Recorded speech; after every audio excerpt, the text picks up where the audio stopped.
the season last year. And in actual fact, we missed them really because they were a great tourist attraction up there. And that was the only post in the entire city. Very low profile. So they used to open up the shutters there last year.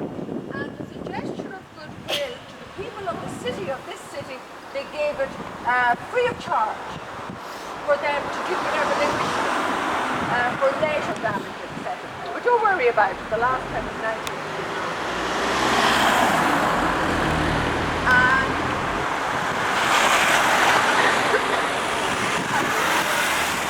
it used to be the Protestant Bishop's Palace in the 1800s.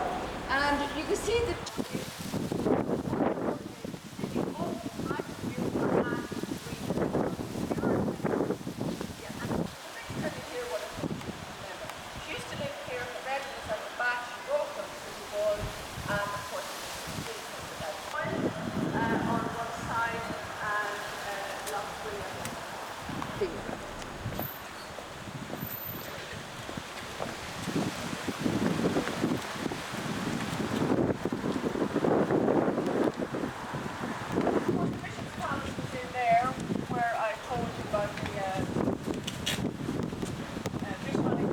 now entry, Free Dairy. Later that year, they wrote Free Dairy on the wall in 69. And then later on that year, they barricaded off all of the streets in the Bogside.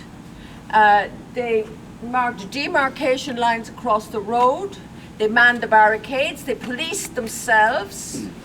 And nobody really could come in there whom they didn't wish to come in. Even the police agreed to stay out, providing they behaved themselves. So it became like their own little free area. So it was free from British rule. Free from British rule and free from policing and British rule. So it was like their own little free state. Own little republic. Yeah, in the Bogside. And they managed to keep it like that for 3 years. Until a very early one July morning in 1972, the British Army mounted the huge operation called Operation Motorman. Absolutely huge. Operation what? Motorman. Motorman. And they came in with tanks and all sorts, huge tanks with big caterpillars on them. Sorry, just be careful.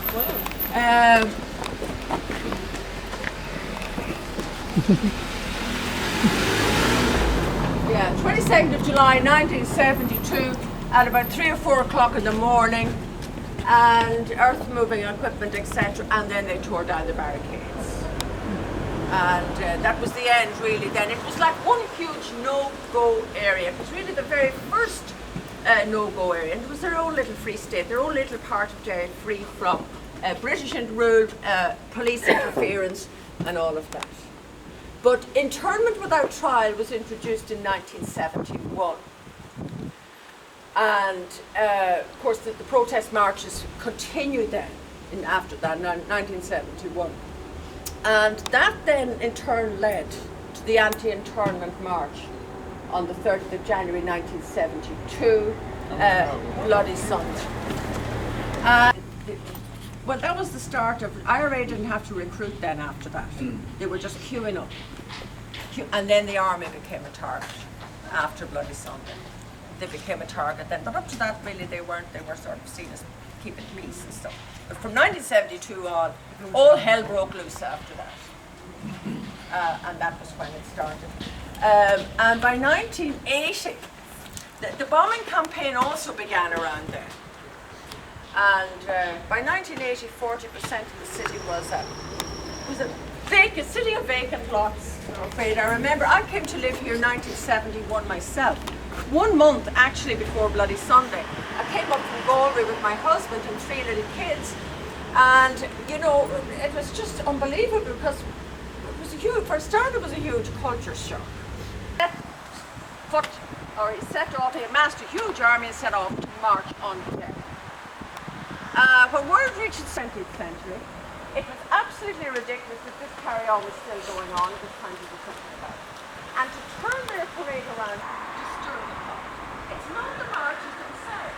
But let's see, you'll see next week. No, not here, actually.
loom.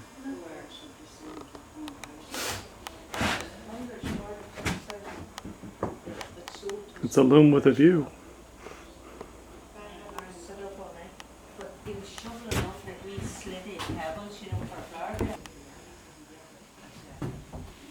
That's called a picture window. Huh? That's called a picture window. Picture window? Oh, picture.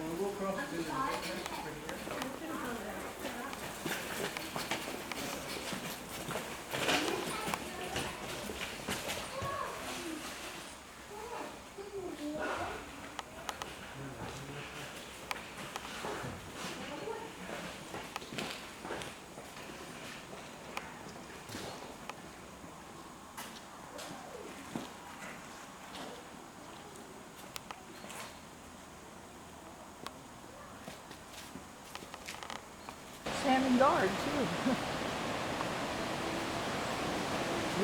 He's got 5. He's got one in the tree too. Oh, yeah.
And then they put them in wee clamps. Put them down on the ground and dried, and then they break them up in wee piles. You know, that's all bog there. How many looms in Darcy Bog? Huh? How many looms talking to at a Darcy Bog?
Yo ho ho.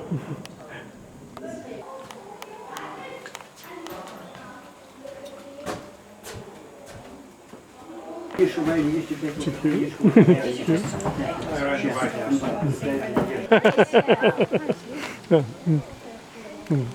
are you guys today? All right. Very warm. Just got scalped Very by warm. an I bet you're warm. Indian. Just had a battle there. Scalped by an Indian. Oh no. These came after us. Two of them after me for speeding around and stole my drum. I Oh, was taken prisoner of war. you were? That's very dramatic. I was just dragged off and Uh-huh. very rough. How'd you make your escape? I don't know. At that point he kind of put her down and said, "Are you okay?" Oh, okay. That's when the skirmish ended. Aw. And then there's another one at four. Uh-huh. Not long. Did that happen when I heard all those guns firing? Yes, that's all the black muskets. I was at the Campbell house when that happened. If we go around there, go past the houses, and you, well, right, I can't do that. Right, and then we go down, and there's a field, then we have our camp there. Uh-huh. Past the Indian camp, we have to go to the Indian camp together, then it passes. Oh, okay. That's where we came down from. And that's where we're headed. It's Hey. good. Thank you so much. Beads, but they actually were called one-pound beads. And these, whenever they were made into belts, and this is just, these are real one-pound beads, and they were sort of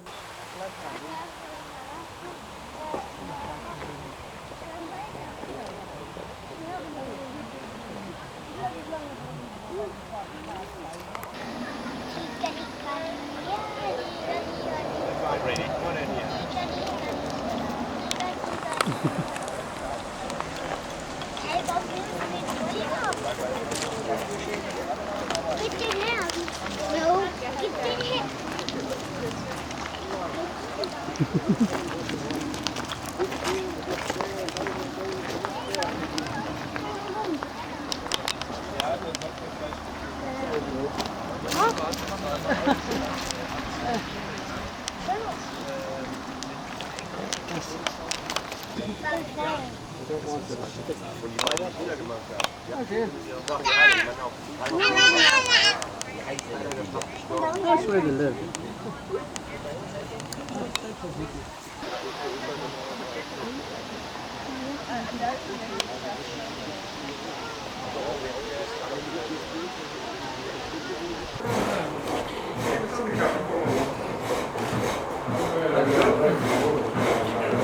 Right, I'm going to explain what this is now. When you move onto the land, you become your own carpenter. And it means that you need your own woodworking tools, your own woodworking equipment. And you'll start out making simple things like this. Sort of the sort of stool that would go into the log cabin. And we do this with school groups nowadays. But after 3 or 4 years, you've moved out of the log cabin and you've moved into something more sophisticated. When you get to the Pennsylvania house next in line, you get the idea. And of course, you put a lady into a fancy house and she'll want fancy furniture. So you have to start doing turned legs on your chairs. You need nice looking table legs or uprights for your banisters. And you need a bit more machinery to make them. And that's what this is. It's called a pole lathe. And it's about 2,000 years old, this concept. All you need at first is a springy pole, like this. If you were a medieval carpenter, you'd run your cart under a tree, and the lathe would just be tied to an overhanging branch. But we've got a separate tree trunk here. I think this is ash. Anyway, you tie the end of it down around your piece of work into a treadle. When you press down on the treadle, the work turns towards you. When you lift your foot, the work turns away again. And when it's turning towards you, you use the chisel to shape it. However you wish. And it works pretty well. It's a little bit rough.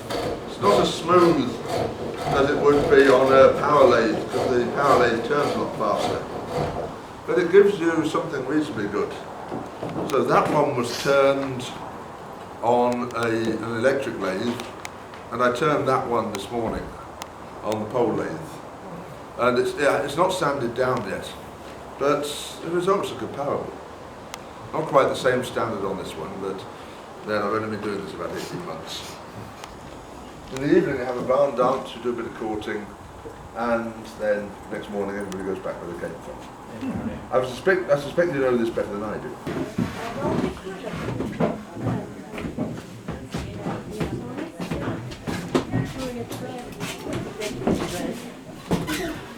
That's what they want to get. To throw everything in it. No, German troops. Hessian. Hessian. No. The French had white uniforms in that period. Yeah. We are uninspired infantry. Prussians. Escaped again, huh? Yeah. All right.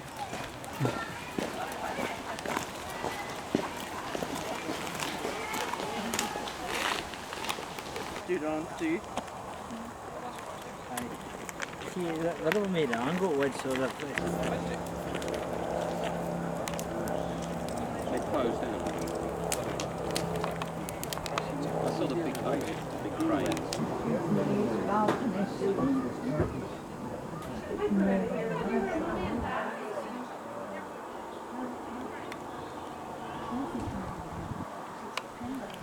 Allen House. There's a lady doing farmhouse cooking. You might have missed that one out now. She's doing soda bread now. Oh, you were sad to see it. So the far. Yeah. Excuse me, is there an enactment going on here? There will be at 4 o'clock and at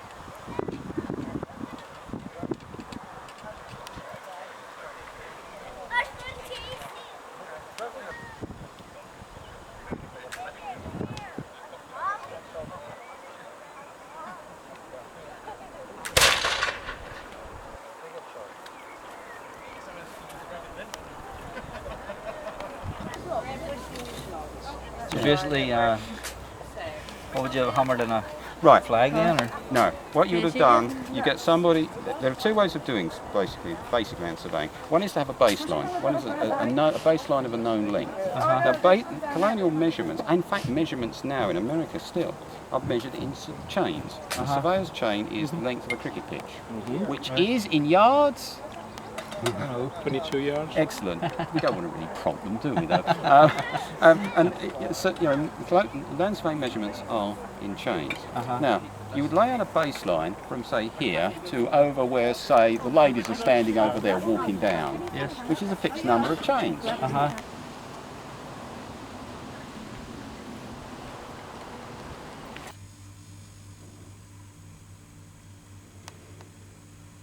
So this has been my hotel room for the past 3 days in Letterkenny, and you're probably wondering what the heck you're staring at.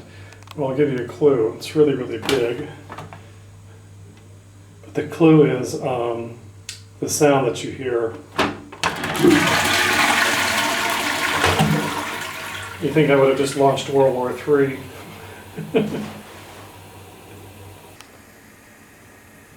And here again, we have Mr.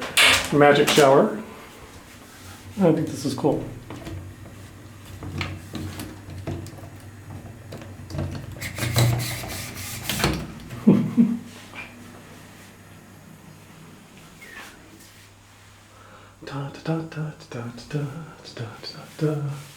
Yeah. Yes, I just came back from a walk in the rain.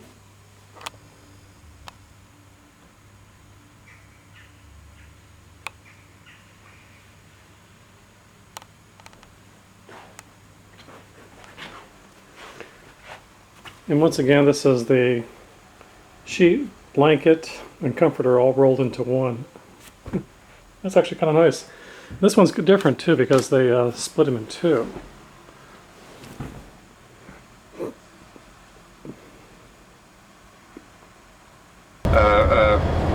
Mobile homes parked on the side of the road as we've travelled around, and those gypsies, their population is that they numbered 34,000 people, but as family units they whittle down to 3,000 families. So they're big into having children, huge into it. They mean 15 to a household maybe, and they confiscated the cars.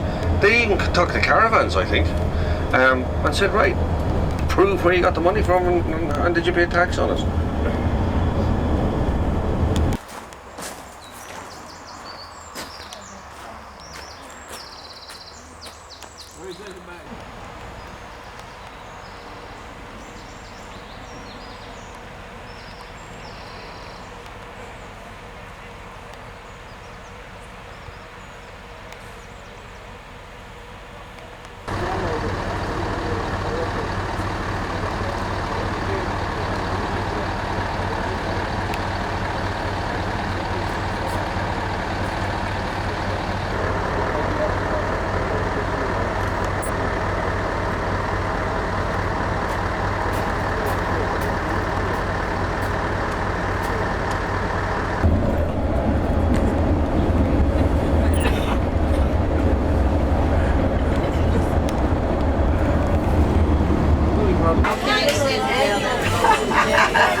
performing. It's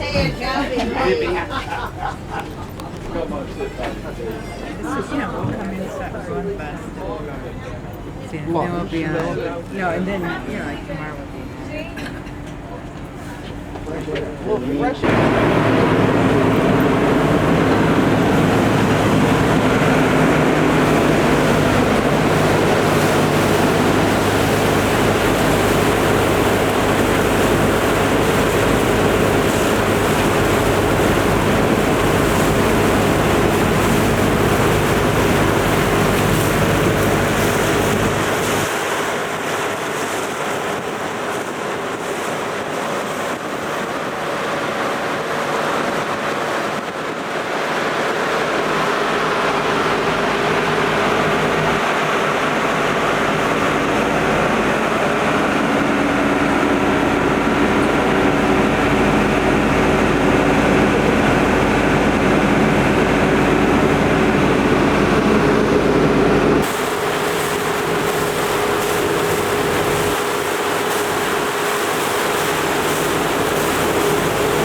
Well, I think so.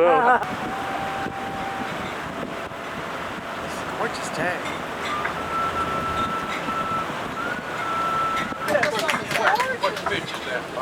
Yesterday we were at the Ulster Park. It looked like it was going to below when we got there. It didn't rain till we got away from the Ulster Park.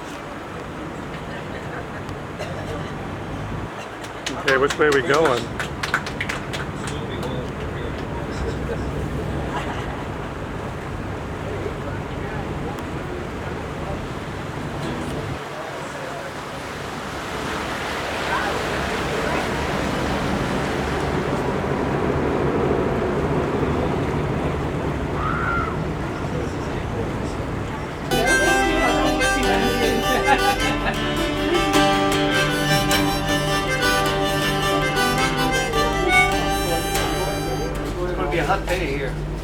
Toasty.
Tour time. Do with your backpack. It's on my back. Oh. See? And we're going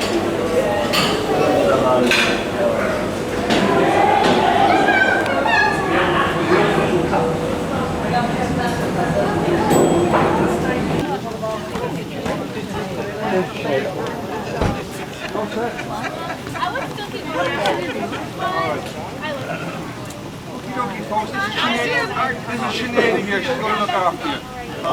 All right.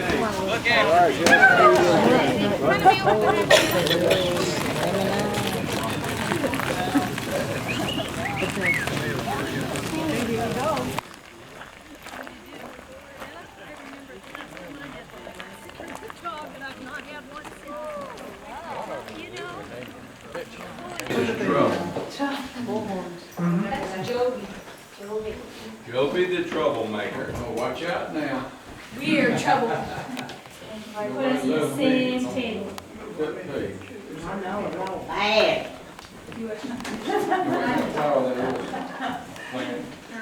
Come on. I remember it's called the introduction.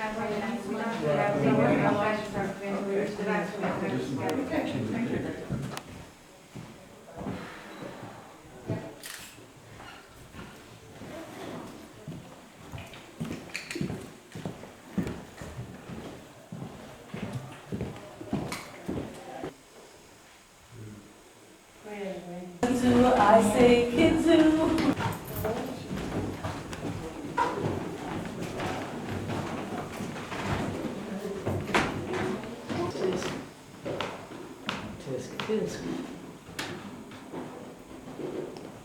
I'm going to hell. This culture here, we used to bring a chalkboard.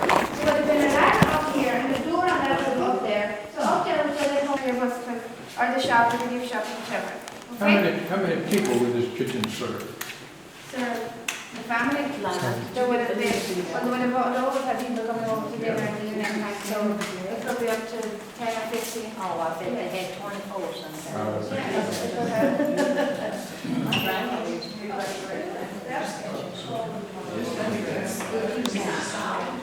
Yeah, the children go for morning breakfast, their special crusted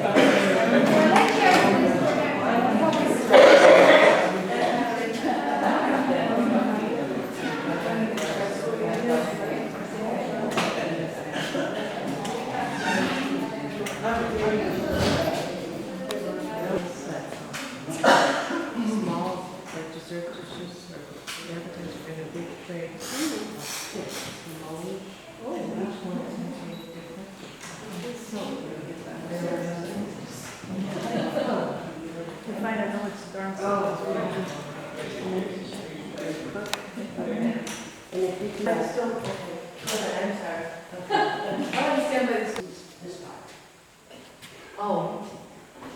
We can't see them. Oh, no?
All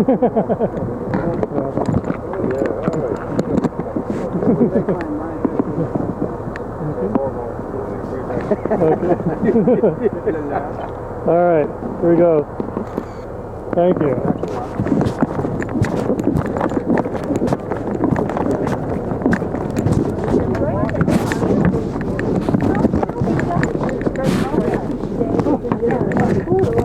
You're good to me.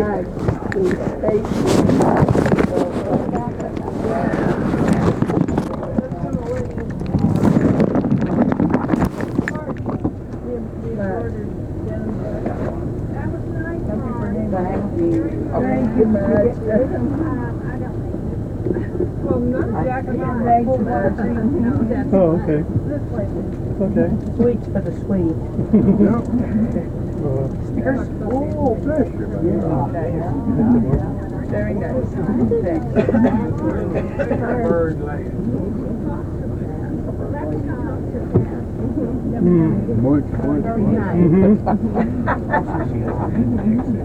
There's more. You ready to go home?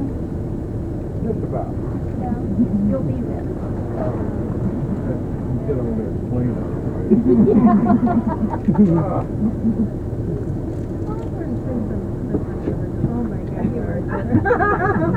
Would you like to see my next trip? Please, that's the... I got some right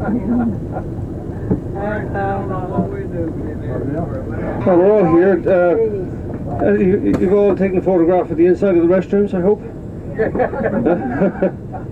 Okay. Can we hit it now? Saw my good friend Armitage Shanks. So, Armitage Shanks, Morgan's best friend. That's the brand of urinals. Just over 2 hours, we reckon, to Dublin. Was that a nice visit, was it? That was good. Yeah, excellent. And the kitchen, girls? Yeah, you'll have your own kitchen made out like that. You'll be throwing notes down.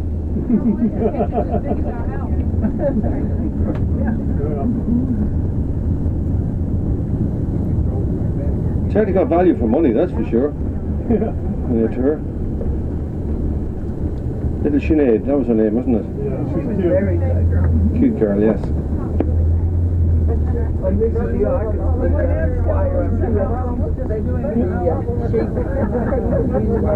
man who owns the house owns this business. It should be on our left as we go through this gateway here.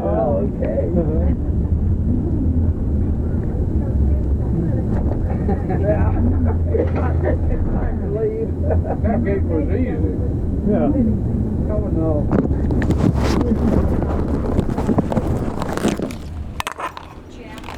I can tell by the gleam in everybody's eyes. Yeah, no. It's gonna loosen up though.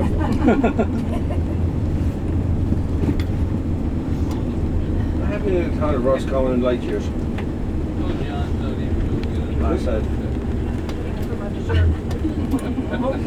Probably about the signpost, isn't it? There. Oh, what's this signpost here? I don't say that about what Dublin. I story of his life.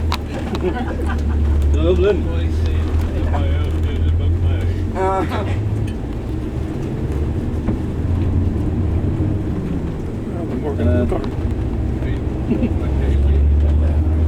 He sells equipment. So just anyway, off to Dublin now. Again, we take the main drag all the way. We're going to heading for the town of Longford now. Through the county of Longford. Then we go through the county of Westmeath, so we touch on Westmeath, I think. And into Dublin. And breakfast in the morning, because it's so early, it'll be a continental breakfast, and the hotel say they'll put a continental breakfast and bring it up to your room. Bring it up to your room. That's the good news, not the bad news. One time, yeah, at 5:30. So what they bring up the breakfast. I just mentioned that in case I forget. They'll bring up the breakfast at 5:30, and at the same time, if you have your bags out at 5:30, they'll probably take your bags with them as they go back down to get more continental breakfast. So you'd have the whole works, everything, bar the hot breakfast, the bacon and eggs. the airport itself, I'll be with you, and Jack will be with you all the way to the airport. But the airport, I'll just go through the rudimentaries of the airport, which you know. When we get to the airport, we leave at 6:30, right? So we get to the airport well before 7. At that hour of the morning, we'll be out there maybe in 15 minutes, you know, 15, 20 minutes. Why don't we leave a little later? We leave at 6:30, and then the airport is on 3 levels. We'll be dropping you off at, it must be the only airport in the world that you have people who want to depart, they have to, on a coach tour, that you're actually dropped off at arrivals. Yeah, and you walk through that concourse, you may remember it, some of you. Anyway, you'll be going through a concourse, it's a covered hallway, if I can call it that, and when you go through that, you come out in the open, just cross over the road, you come into arrivals, and then if you go straight ahead of you, directly in front of you, there's a regular door, a house door, and there's a customs desk in there. You just ring the bell and they'll come out and stamp your tax back receipts. Yeah. And don't forget, if you don't get tax back, get them stamped at the airport that you leave the European Union, I should say, right? That's where you get them stamped. So if you don't get them stamped, say you forget, or you go home and you find you got a suitcase full of tax back receipts to be stamped, just bring them down to the local policeman or a notary. Just whatever it says, it's easy. Just follow the instructions on the form that you have. Anyway, we just go back to the entrance doorway that you've come into arrivals, and if you go over to the right, turn right, and up on the top left-hand corner as you're going right, you'll see the elevators, and that'll bring you up to departures. And as soon as you walk into the departures, straight away, it'll be no problem at all. It's an international airport, but the building is small. You should be able to pick out your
this tapping sound.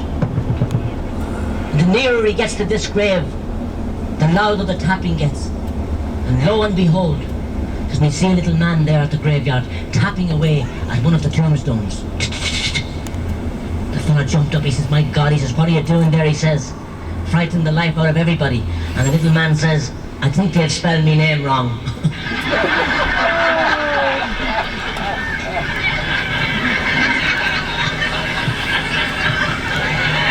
Father Murphy, the same Father Murphy I mentioned a minute ago. He was in the same little town for 25 years, and he was being sent off to Rome. So he called on all his people, and he called on Mrs. Casey. She was 12 years married and had no family. Now in this country, you could go to hell for that. So he said to her, "Mrs. Casey, Dixie, away, away. Dixieland, I'll take my stand to live and die. Dixie, away, away, away to South Dixie." You know Yankee Doodle?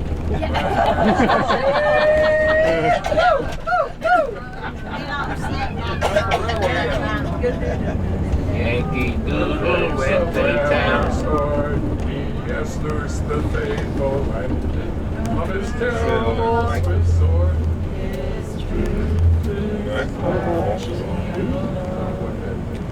We've seen our witnesses in relation. I can't get that sandwich for an hour or later.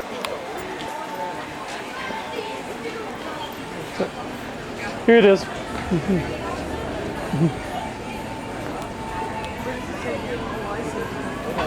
How are you? Hi, how are you? Good to see you. No, seriously, I thought, well, I don't want to be late. I know it only took me 5 minutes to get here, but I know I don't want to be late. When I got here, I was really early, so I walked around the park 3 times. I walked around this block. Finally, I said, forget it. How far are you from here? Right down Grafton, across the river. All right. A couple of blocks. You know where the Steel Spike is? Yeah. Well, you know where that's about. You know where the Gate Theater is? I'm directly across the street from the Gate Theater. Okay, I don't know where that is, but. Yeah. We take a table outside. Yeah. It's not better. Sit outside. Daddy's up there. Well, this is our group. It's not better. Take a seat outside. Find Daddy. Here's Daddy.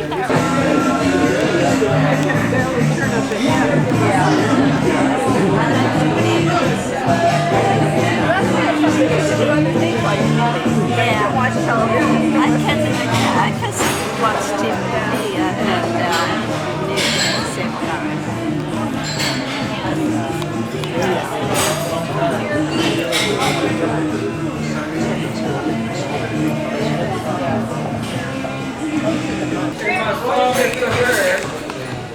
And get this Virginia over here. Yeah.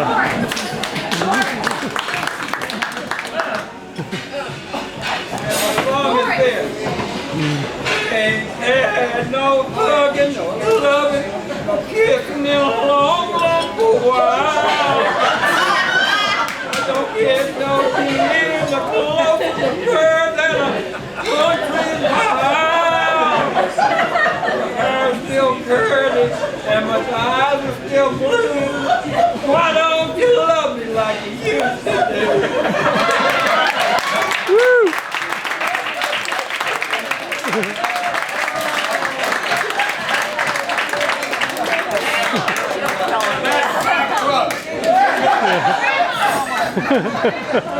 Thank you, Hank. Watch out now.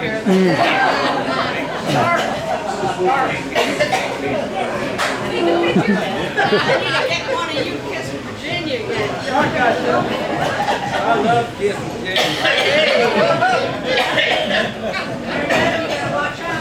on the lips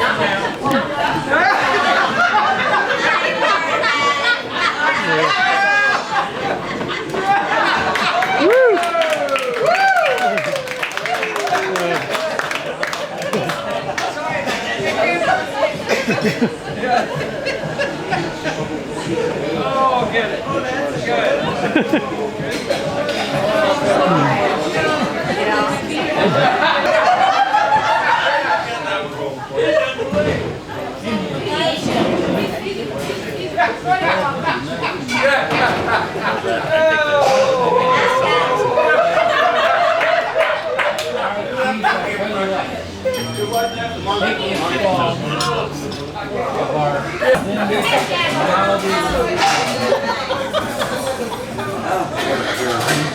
Hey, somebody got it. Yeah, what's a New York? Oh, let's help. It's not in. Thank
David in you.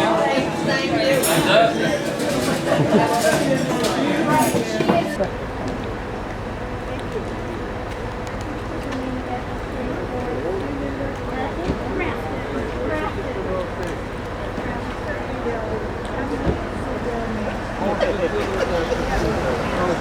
you.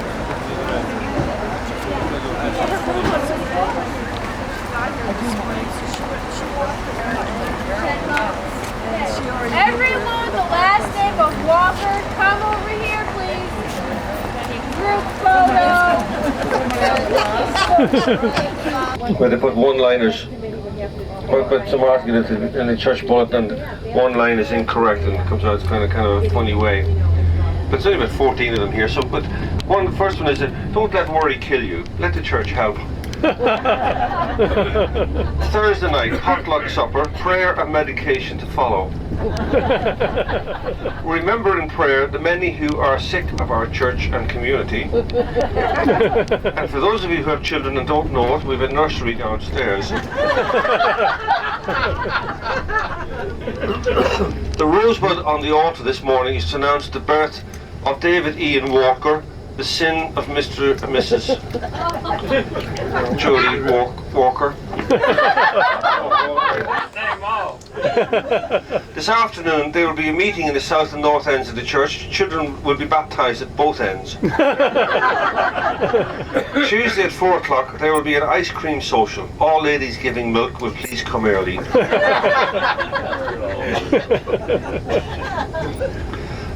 Wednesday, the Ladies Liturgy Society will meet. Mrs. Anderson will sing "Put Me in My Little Bed," accompanied by the pastor. Thursday at 5 o'clock, there will be a meeting of the Little Mothers Club. All wishing to become little mothers, please see the minister in his study.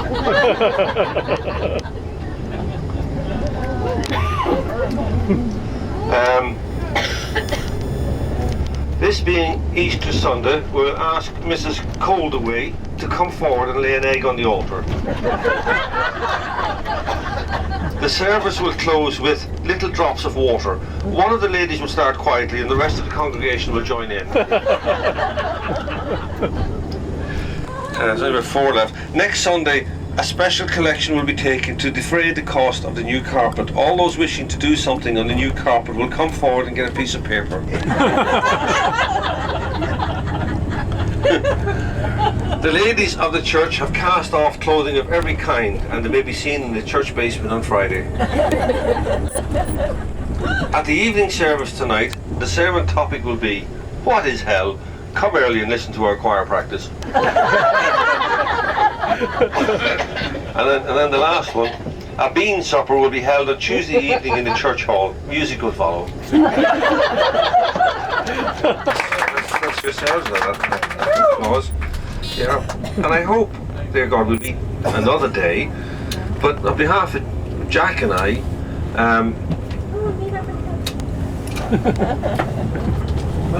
on behalf of Jack and I want to thank you all for being such wonderful people and a wonderful group, and of course I want to thank you for your generosity as well. And please God, we'll meet up again. It's a small world. It's a small world. Thank you all again. Thank you. Thank you. Thank you, Doug.